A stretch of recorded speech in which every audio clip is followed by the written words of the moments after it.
Кажи едно двуцифрено число. 25. А защо не 52? Сяда и двойка! Ненчо! Стани ти. Си много хитър. Кажи ми едно двуцифрено число. 33. А защо не?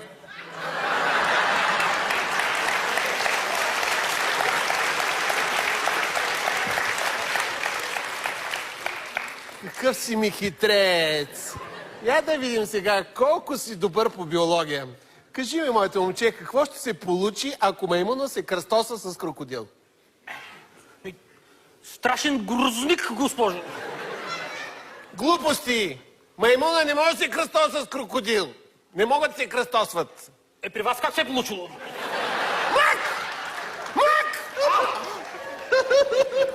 Двойка получаваш!